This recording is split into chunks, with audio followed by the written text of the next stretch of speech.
How did Monsterpalooza go? How can you help a fellow indie author? And have you tried They Hide? All that and more in this week's Indie Author Showcase.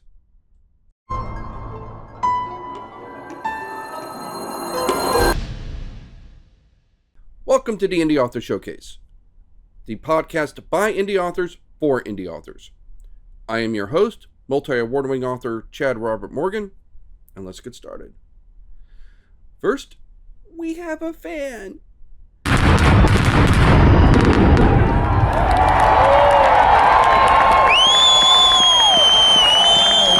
First, I was rocking it at Monsterpalooza, and we'll get to that in a minute.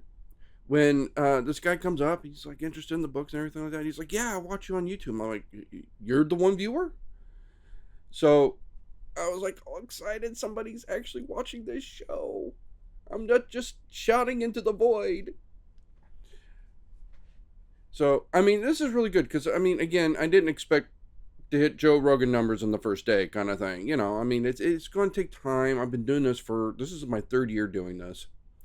The show has changed a lot since the beginning because in the beginning I was doing it with my son, and you know now he's graduated high school and moving away. So, you know, I'm rocking it solo these days. I really would like to find another co-host, but I don't know how I would even work that with the books and everything like that. It's just such a thing.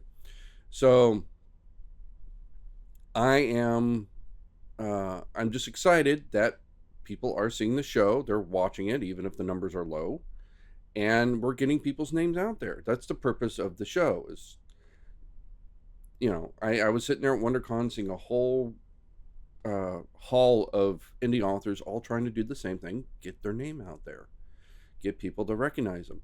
So the Indie Author Showcase was born, trying to get everybody exposure, anybody who I feel is good, right? And we do it across platforms, across genres, across styles. We've done, you know, everything from hardcore erotica to children's books. We've done everything from gory horror to paranormal romance. I mean, we're really running the gambit here in terms of, you know, sci-fi and fantasy and everything in between that we can find. I'm really trying to keep it as open as possible. The only qualification is it's got to be indie or small press, and it has to be a certain quality bar, right? And there's been a few people that have given me their books that I struggled to get through, not because of the content, but because of how it was written. So I do try to cultivate really quality indie authors here, and most of them I have read are good. Okay, some I've read are great. Most of them are at least good. But there's been a handful. But it really means something to me that at least in a small scale, this podcast is succeeding. Now, with your help, we can succeed even greater. If you like this podcast, like and subscribe, share it to your friends, especially friends that are interested in reading, interested in indie authors, interested in being an indie author. And let's try to grow this community. In fact, to that end, we were talking a little bit about Monsterpalooza. I'll get to that in a minute. There was a gal that I saw there that just had bags of books, and that was her goal, was to go around Monsterpalooza finding authors. And to that end, I was like, you know, we should start like a hashtag for next time for social media, something like, you know, authors of Monsterpalooza or something like that, to make it easier for people to find us.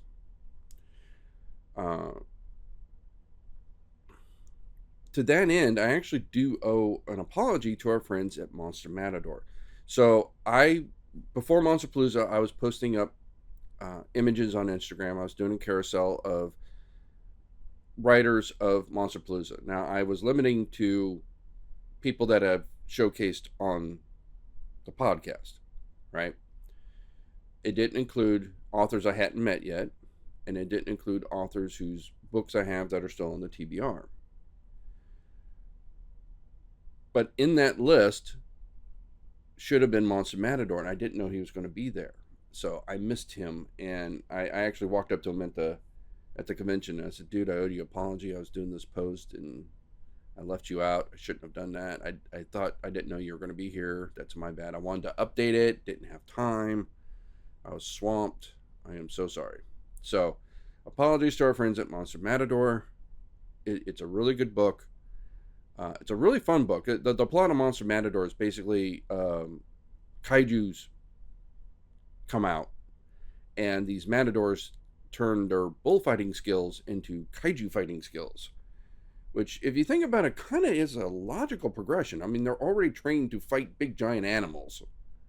They're just fighting big giant animals out of the ring and trying to save villages instead of just doing shows. The only funny part is he's still dressed up as a matador, and he's like, you know, kind of. I mean, at some point you would think maybe the showmanship wasn't as necessary, but no, he's still, standing up like that.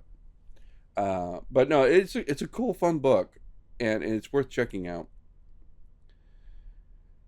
And I did meet a couple more authors there. I'm getting through their books now. If they hit the quality bar, one of them's already hitting the quality bar. I got some critiques, but we'll do that when we do their book. And the other one I haven't started yet, but we're getting there. So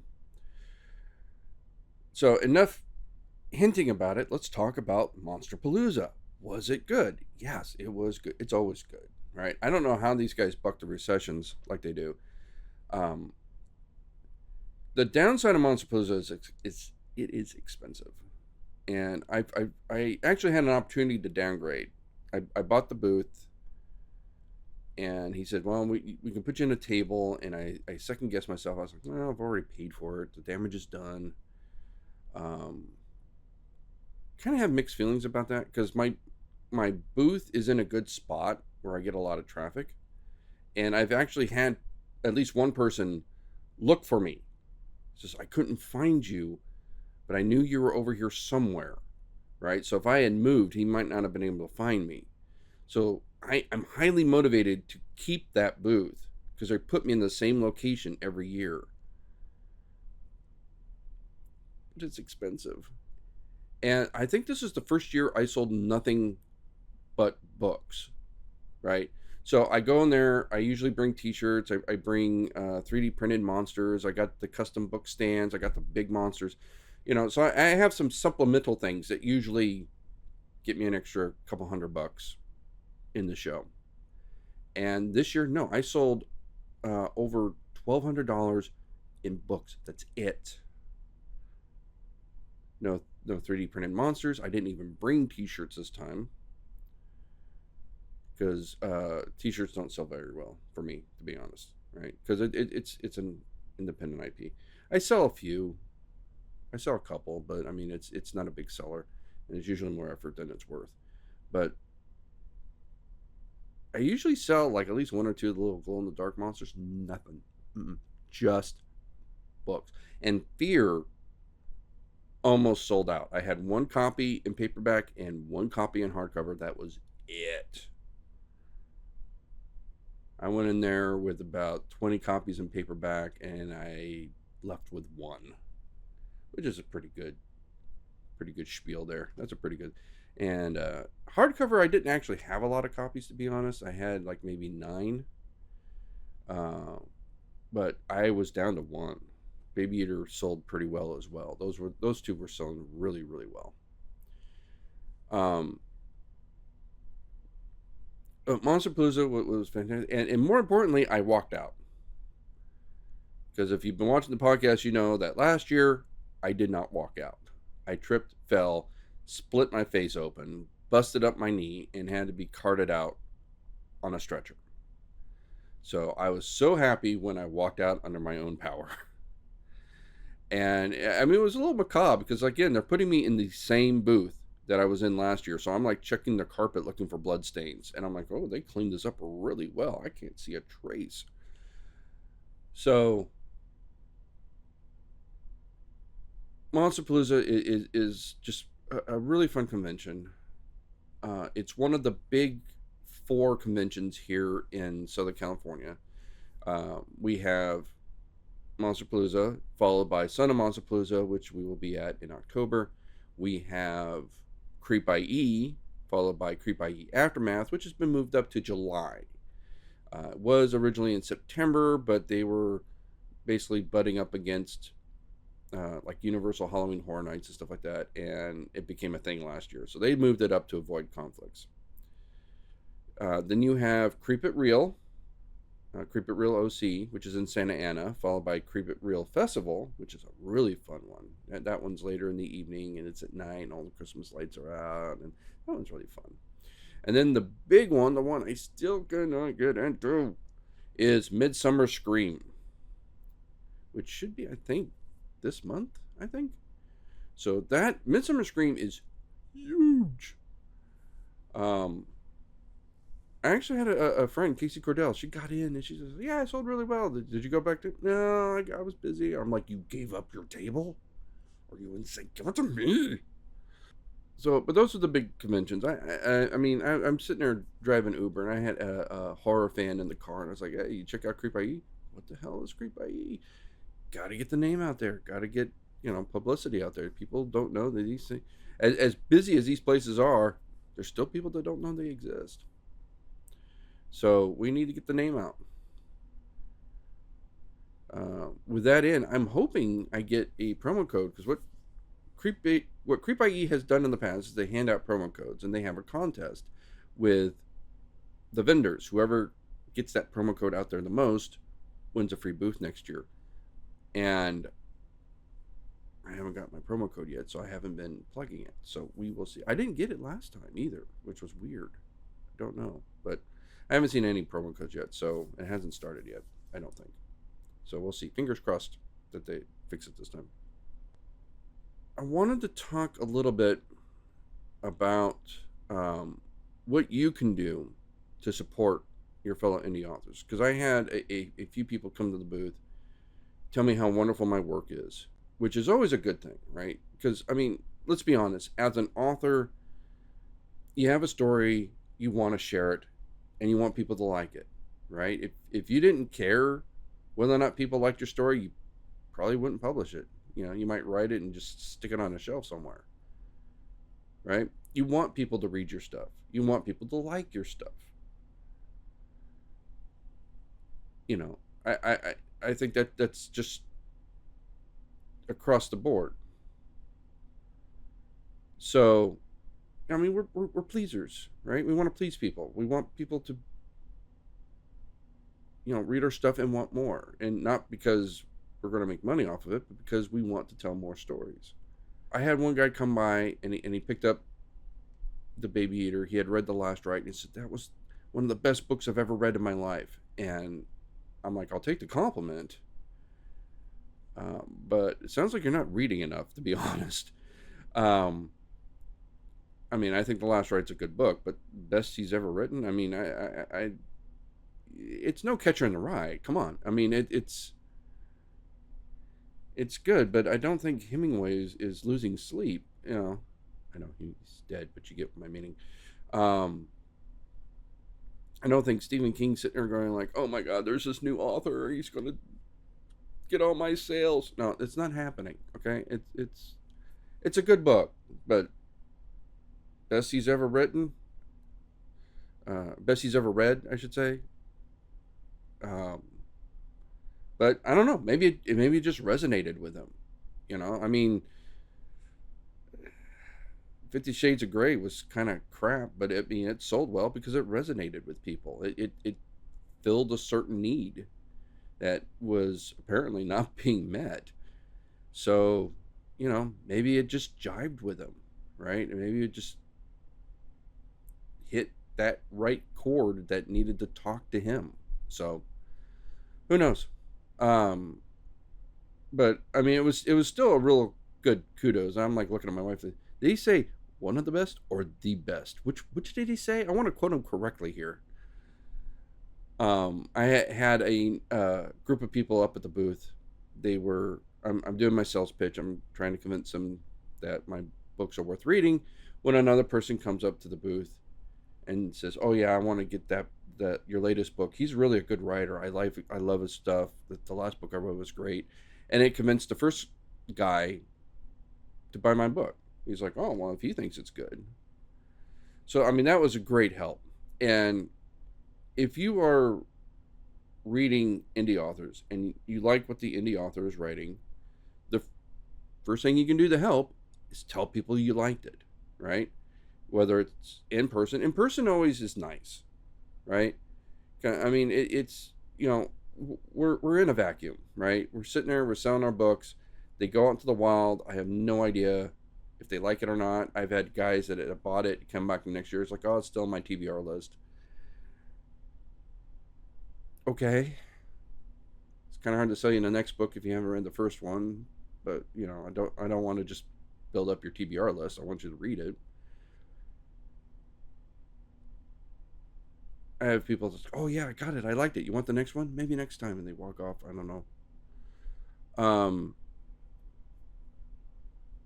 So I mean, we are kind of alone in the void, and to tell us that you liked it, to tell us that you didn't like it, tell us what you thought was wrong with it. I mean, if it came back, I was like, oh man, there was a spelling error on page 7. I'm like, okay, I can fix it. I had a guy do that at the booth one time. He's like checking out. He opens up the book, turns it to some random page, and he's like, puts it down and walks away. And I was like, what? Did he find a dangling participle? I mean, what the fuck was that? I had no idea what he saw, what he read. He turned to some random page, and it I mean, just a look of disgust on the guy's face. So I mean, I don't know what. Maybe he didn't like the horror. I mean, it was a horror convention, so I don't know. Didn't say a goddamn word. And so we have situations like this, and you start feeling like dirt, right? You're like, oh my god, I worked so hard trying to get these books out. I'm trying to do something. I'm an indie author, so I mean, it's if I don't have an editor, or if I do have an editor, I'm paying like $1,000 for this editor. I don't have a lot of support to make this book happen that a traditional publisher would have, right? Traditional publisher, they're going to have an army of people to make sure that every T is crossed, every I is dotted, and I'm basically by myself with whoever I can afford to help. And then some guy does that and just walk, and you just feel like dirt. You're like, you feel like a failure, right? And then immediately after, some guy goes, oh yeah, let me get the next one. I got the first one. I want to get the next one now because the first one was so good. And that lifts you back up. So it's totally great to swing by the booth of your favorite indie author and say, dude, that was fantastic. Dude, I love that. That was great. The second thing you can do is tell other people, which is, like I said, happened at the booth. Guy was up there, oh yeah, no, this guy's a great author. I love his work. It's very, the way it flows and everything. I love this guy's work. And then helps tell other people that they can trust me as an author. I would say, though, that the third thing that you could do is tell the world. Leave a review. Leave a review on Goodreads. Leave a review on Amazon. Leave a review on Barnes & Noble. Post it on social media. Say, hey, I got this book at Barnes & Noble. You don't even have to put your face on there. Just take a picture of the book. I got this book at Monsterpalooza. It is the best book I've ever read in my life. 7 stars, whatever. I mean, it's just, tell the world. Help get the name out there. And it doesn't need to be me. I mean, there are way more authors at Monsterpalooza. There's way more authors at a lot of these cons. WonderCon had just a whole hall of indie authors. We've signed up for LA Comic Con, and I checked that one out. That had an even bigger hall that was filled with indie authors, some of who we've met, like Doug Brody. Tell the world, leave a review, post it on social media, whatever you need to do, but let people know. If you like a book, let people know. It's the easiest thing you can do to help. So let's go on to this week's showcase. This week's showcase, somebody I met at WonderCon, even though it is a horror book, is They Hide. Short Stories to Tell in the Dark by Francesca Maria. I always like the name Francesca because it reminds me of Mad Monster Party. Have you ever seen that movie, Francesca? They had the redhead that turned out to be the if you've never watched it, you ought to watch it. I think it's like free on Pluto TV or something like that. There's no excuse not to watch it. It's a great kids movie. It's a great kids horror movie. So, just reading the back of the book. Got to get the cheaters out because the light's a little low in here. Who are we, if not for the monsters that we keep? They Hide. Short Stories to Tell in the Dark collects 13 chilling tales that weave through the shadows, exploring the nature of fear, powerlessness, and control. A series of murders in a New England colony, an untamed beast in pre-revolutionary France, a mysterious stranger who invades 18th century Ireland, a traveling circus that takes more than the price of admission, a gathering of the dark telling tales of the longest night of the year, and more. Come play with vampires, werewolves, ghosts, zombies, ghouls, and the devil himself. Make sure you check under the bed and don't turn out the lights.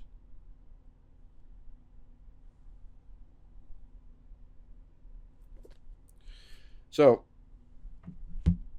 that's the blurb. Let's start with what I liked about it. So the problem with reviewing short story anthologies is they're all different stories. They're all going to kind of resonate differently. So some of them are going to be more memorable to you than others. So it's hard to talk about it in a uniform book. But what I will say is all the stories here were rock solid. They were all kind of PG-13ish, maybe soft R. They were, like you could hand this to a 13-year-old, as far as I was concerned. I didn't see anything there that was too terrible. Well, the first one did have a lot of gore in it. I wouldn't say that, but I mean, it there wasn't a lot of. It wasn't any sex in the book. Wasn't any. I don't even remember too many, any curse words in the book, to be honest. I'd have to go back and look again, but I mean, it was a very horror tends to focus on the PG-13, right?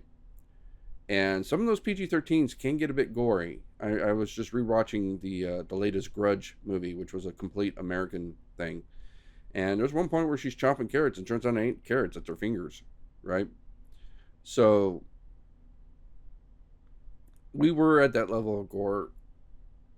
Movie studios like making their horror movies PG-13 because it opens up the audience and they can make more money, right? If it's R, they're limited to 18 plus. If it's PG-13, they got all the teenagers.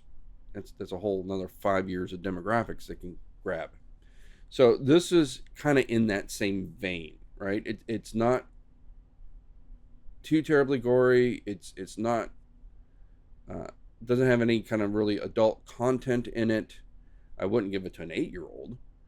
But I mean, if you're in the teen bracket, the book is a good fit. Teen and above, right? And it wasn't dumbed down, so as an adult, I enjoyed it. So, with that said, there wasn't. it's it focuses more on creep factor than hardcore scares, right? Um, you're not going to have like eviscerated bat women or anything like that. It's going to be more, um, chilling, very very creep show, Tales from the Crypt kind of vibes when you read this. Which again, totally fine, totally cool. I mean, I grew up with stuff like that, things that were on broadcast television. Tales from the Darkside, where the stories had to be tame enough to be on broadcast television. So that's the niche this thing is in. And like I said, if you're my age and you grew up waiting till midnight, 1 a.m. so you can watch Tales from the Darkside and you're trying to stay awake as the credits roll, kind of thing, you're going to dig with this book. In terms of critiques, in terms of things I didn't like about it, not really anything. I guess my only critique is because it is hitting that kind of, scary but not gory. We're more Tales from the Darkside and less Terrifier. That it could have hit harder for me. But that's more personal taste than a critique. Some of the stories, again, were really good and really kind of creepy, but, nothing that was giving me lingering nightmares afterwards as an adult, right? I will say the first book, or the first short story, was probably the goriest, because we are talking about 18th century American colony, and something like, it starts off, something killed a family, and it does talk about the after. It doesn't show the killings, but it shows the aftermath, which was probably the most brutal part of the entire collection of short stories. And the last one was a bit of a cheat. I gotta give him on this one, because the last short story was a bunch of monsters getting together and telling short stories. And it's like, you're saying it's 13 tales, but this last one is like 5 different tales in one. You're triple dipping here. You're quadruple tipping. You're kind of hedging your numbers here a bit. I mean, you do that on your accounting, that's tax fraud. You know what I'm saying? No, this is just one. It's like, no, that's like 5 stories in one. You're faker, you know. But no, that I mean, again, I'm picking on the edges here because it's a good solid book. It was a fun read. Some stories were more fun or more memorable than others, for me. But again,